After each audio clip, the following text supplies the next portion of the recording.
నెల్లూరు జిల్లా కోవూరు మండల కేంద్రంలోని పాటూరు రోడ్డు నందు మండల పార్టీ అధ్యక్షులు అత్తిపల్లి అనూప్ రెడ్డి ఆధ్వర్యంలో వైఎస్సార్ కాంగ్రెస్ పార్టీ కార్యాలయాన్ని నూతనంగా ప్రారంభించడం జరిగింది. ఈ కార్యక్రమానికి ముఖ్య అతిథిగా మాజీ మంత్రివర్యులు నల్లపురెడ్డి ప్రసన్నకుమార్ రెడ్డి పాల్గొన్నారు. రాజరాజేశ్వరి అమ్మవారి దేవస్థానంలో ప్రత్యేక పూజలు నిర్వహించి అనంతరం ర్యాలీగా పార్టీ కార్యాలయం వద్దకు చేరుకుని నూతన పార్టీ కార్యాలయాన్ని ఆయన రిబ్బన్ కట్ చేసి ప్రారంభించారు. పాకిస్తాన్ యుద్ధ పోరాటంలో వీరమరణం పొందిన మురళీ నాయక్ చిత్రపటానికి పూలమాలలు వేసి నివాళులర్పించారు. ఈ సందర్భంగా ప్రసన్నకుమార్ రెడ్డి మీడియాతో మాట్లాడారు. ఈ దేశంలో 20 సంవత్సరాల పాటు మోడీ ప్రధానమంత్రిగా ఉండాలని, అదేవిధంగా 20 సంవత్సరాలు రాష్ట్ర ముఖ్యమంత్రిగా వైఎస్ జగన్మోహన్రెడ్డి పరిపాలించాలని ఇది నా వ్యక్తిగత అభిప్రాయమని తెలిపారు. ఈ కార్యక్రమంలో మాజీ డీసీఎంఎస్ చైర్మన్ వీరి చలపతిరావు, శివుని నరసింహారెడ్డి, సుబ్బారెడ్డి, జుబేర్ బాషా, విజయ్ కుమార్ యాదవ్, కాటంరెడ్డి నవీన్ రెడ్డి, కాటంరెడ్డి దినేష్ రెడ్డి, పార్టీ నాయకులు, కార్యకర్తలు పాల్గొన్నారు.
ఈ మధ్యన జమ్మూ కాశ్మీర్ అనంతనాగ్ జిల్లా పహల్గాంలో పాకిస్తాన్ ఉగ్రదాటికి 26 మంది పర్యాటకులు మరణించిన విషయం మీ అందరికీ తెలుసు.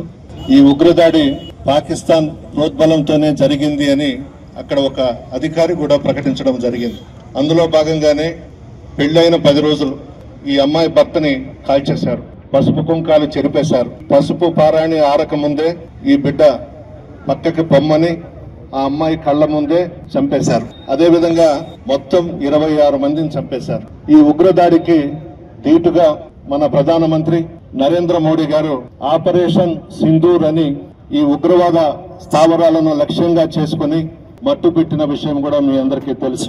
ఈ ఉగ్రదాడుల స్థావరాలను కల్నల్ సోఫియా ఖురేషి భారత సైనిక దళానికి నాయకత్వం వహించిన మొదటి మహిళ, అదేవిధంగా వింగ్ కమాండర్ గా వ్యోమికా సింగ్, వీళ్ళిద్దరు దానికి నాయకత్వం వహించి 25 నిమిషాల్లోనే ఆ ఉగ్ర దాడులు చేసినటువంటి వాళ్ళందరినీ కూడా మట్టు పెట్టేసి దాదాపు 90-100 మందిని చేసిన విషయం కూడా మీ అందరికీ తెలుసు.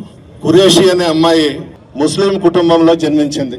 ఈ అమ్మాయి ఒక్క మాట చెప్పింది, నేను ముస్లిం బిడ్డను, భారతదేశంలో పుట్టాను, భరతమాత ముద్దు బిడ్డగా పాకిస్తాన్ని లేపేస్తానని చెప్పి ప్రకటించిన వీర వనిత ఖురేషి గారు.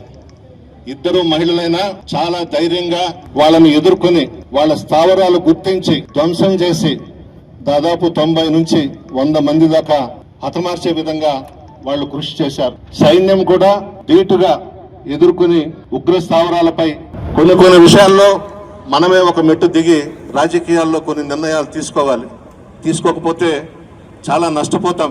ఈరోజు భారతదేశం, ప్రపంచ దేశాలన్నీ కూడా మోడీ గారిని మెచ్చుకుంటా ఉన్నాయి. మోడీ గారు మొన్న చేసినటువంటి ఆపరేషన్ సింధూర్ విషయంలో తప్పకుండా మోడీ గారికి భారతదేశ ప్రజల అండ ఉంది. మోడీ గారి ఉద్దేశం పాకిస్తాన్లో సామాన్య ప్రజల్ని చంపాలని కాదు, పాకిస్తాన్ మీద యుద్ధం చేయాలని కాదు. పాకిస్తాన్లో ఏ ప్రభుత్వం వచ్చినా ఉగ్రమూకల్ని తయారు చేస్తా ఉన్నారు. వాళ్ళకి శిక్షణ ఇవ్వడం, ప్రభుత్వం తరపున వాళ్ళకి డబ్బులు ఖర్చు పెట్టడం, ఈ విధంగా వాళ్ళని తయారు చేసి పక్క దేశాల మీదకి వదులుతా ఉన్నారు. నరేంద్ర మోడీ గారు వాళ్ళ మీద దృష్టి పెట్టాడే తప్ప పాకిస్తాన్ లో ఉన్నటువంటి సామాన్య ప్రజల మీద వాళ్ళని చంపాలనో పాకిస్తాన్ని లేకుండా చేయాలనో ఉద్దేశం మోడీ గారికి లేదు. ఈ ఉగ్రదాడికి ఎవరైతే పాల్పడుతున్నారో, స్థావరాలు ఏర్పాటు చేసుకుంటున్నారో వాళ్ళ మీద మాత్రమే మన యుద్ధం. పాకిస్తాన్ లో ఉన్నటువంటి సామాన్య ప్రజల మీద మనకు అనవసరం. వాళ్ళని చంపాలనే ఉద్దేశం మోడీ గారికి లేదు. ఓన్లీ పాకిస్తాన్ ప్రభుత్వం చేస్తున్నటువంటి పెంచి పోషిస్తున్నటువంటి ఉగ్రమూకలను అంతమొందించాలనే ఉద్దేశమే నరేంద్ర మోడీ గారి నిర్ణయం. చాలా బాగా చేశారు. సైన్యం ప్రాణాలు అర్పించేదానికి కూడా సిద్ధమైపోయినారు. మోడీ గారు కానీ, అమిత్ షా గారు కానీ, రాజ్నాథ్ సింగ్ గారు కానీ అందరూ అధికారులు కూడా ఎప్పటికప్పుడు నిద్రపోకుండా మీటింగ్స్ పెట్టుకొని 25 నిమిషాల్లో వాళ్ళ స్థావరాలన్నీ కూడా ధ్వంసం చేశారు అని అంటే భారతదేశ చరిత్ర సువర్ణాక్షరాలతో నిలిచిపోయే విధంగా ఈ రోజు నరేంద్ర మోడీ గారు చేశారు. అటువంటి వ్యక్తి ఖచ్చితంగా 20 సంవత్సరాలు ఈ దేశాన్ని పరిపాలించాలి, ప్రధానమంత్రిగా ఉండాలని కోరుకుంటున్నాను మనస్ఫూర్తిగా.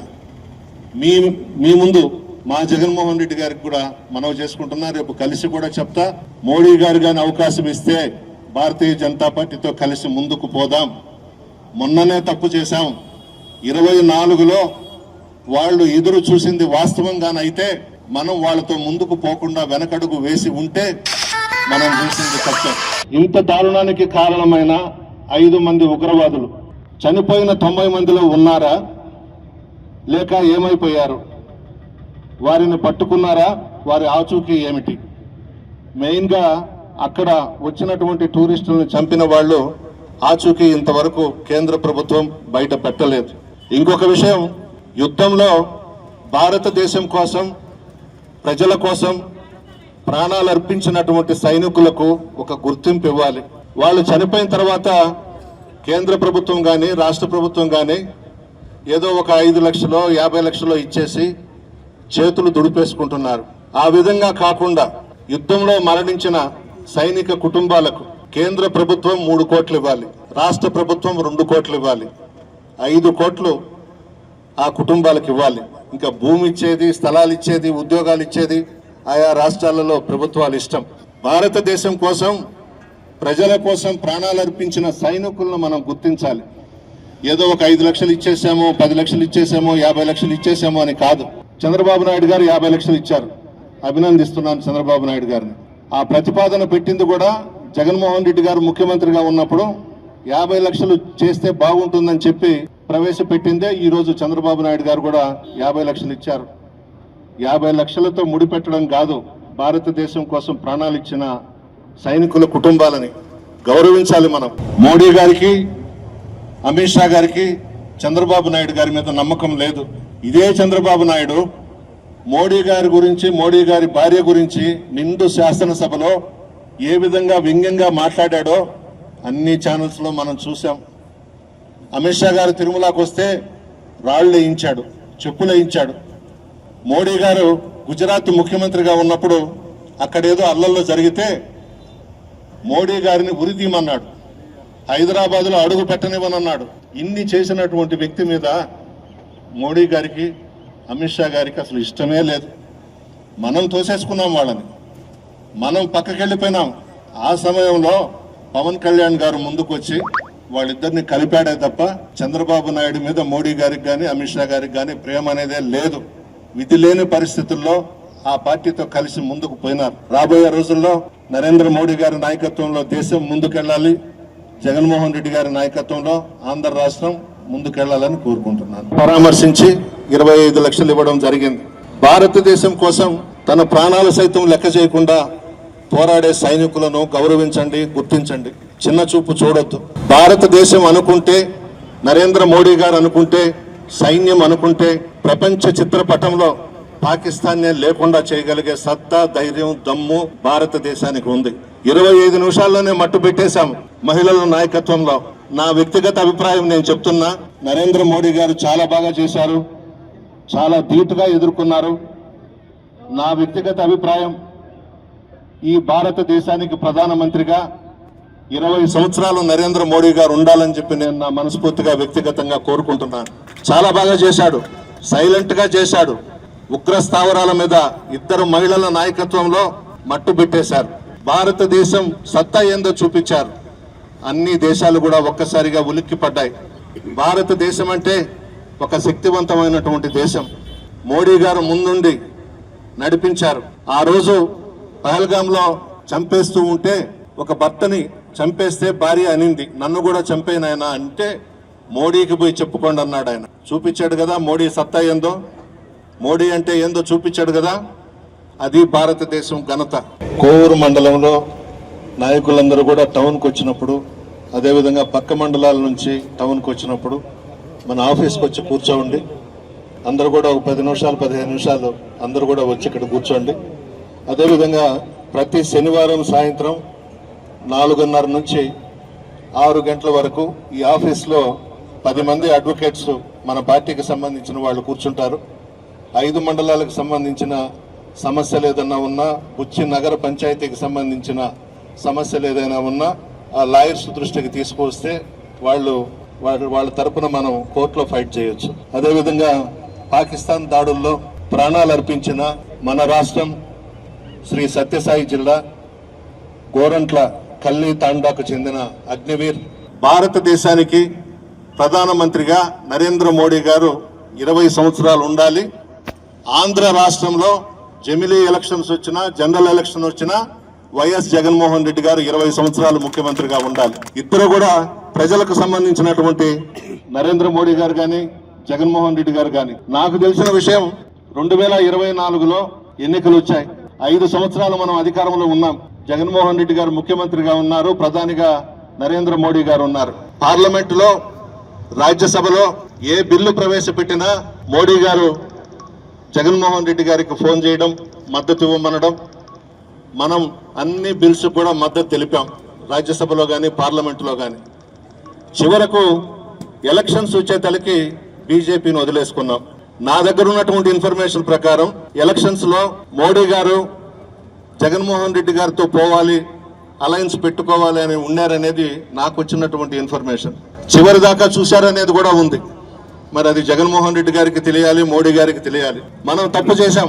భారతీయ జనతా పార్టీతో 2024లోనే మనం అలయన్స్ లో పోయి ఉండాలి ఎలక్షన్స్. ప్రతి బిల్లుకి మనం సపోర్ట్ చేశాం రాజ్యసభలో, పార్లమెంటులో. 5 సంవత్సరాలు మోడీ గారు ఏం చేయమంటే ఏం చెప్తే అది మనం చేశాం. చివరకు మనం దూరం అయిపోయినాం, మనం నష్టపోయినాం. మరలా చెప్తున్నాను, రేపు జమిలీ ఎలక్షన్స్ వచ్చినా, జనరల్ ఎలక్షన్స్ వచ్చినా జగన్మోహన్ రెడ్డి గారికి చిన్న సలహా ఇస్తా ఉన్నా, భారతీయ జనతా పార్టీతో పోదాం మనం ముందుకి. వాళ్ళు కానీ అవకాశం ఇస్తే, మోడీ గారు కానీ అమిత్ షా గారు కానీ అవకాశం ఇస్తే మనం అలయన్స్ లో భారతీయ జనతా పార్టీతో ముందుకు పోదామని చెప్పి నేను మనవి చేస్తా ఉన్నా. నా వ్యక్తిగత అభిప్రాయం, నిర్ణయం మీది. జగన్మోహన్ రెడ్డి గారు ఒంటరి పోరాటం చేస్తున్నాం, మీకు ప్రజాబలం ఉంది. 24లో జరిగిన ఎలక్షన్స్ లో కూడా 40% ఓట్లు మనకు వచ్చాయి, వాళ్ళ అధికారంలోకి వచ్చారు. ఈ 40% ఓట్లు ఇంకా కూడా పెరిగే అవకాశం ఉంది. మనం ఒంటరిగా పోవడం కాదు, ఎవరో ఒకరు తోడు ఉండాలి మనకు. నమ్మకమైన వ్యక్తి నరేంద్ర మోడీ గారు, అమిత్ షా గారు, రాజ్నాథ్ సింగ్ గారు. కాంగ్రెస్ వాళ్ళని మనం నమ్మబడలేదు, వాళ్ళని దగ్గరకు రానివ్వబడలేదు. మోడీ గారు ఒక పట్టుదల కలిగినటువంటి వ్యక్తి. మనం ఖచ్చితంగా మీరు ఏ అవకాశం ఉన్నా కూడా భారతీయ జనతా పార్టీలో చేతులు కలిపేదానికే మీరు ముందుకు పదండి అని చెప్పి నేను జగన్మోహన్ రెడ్డి గారికి మనవి చేస్తా ఉన్నా. విద్యార్థులకు చేరువవుతూ విజయాలను విస్తరిస్తూ ఇప్పుడు మన ప్రశాంతి నగరికి వచ్చేసింది నారాయణ స్కూల్.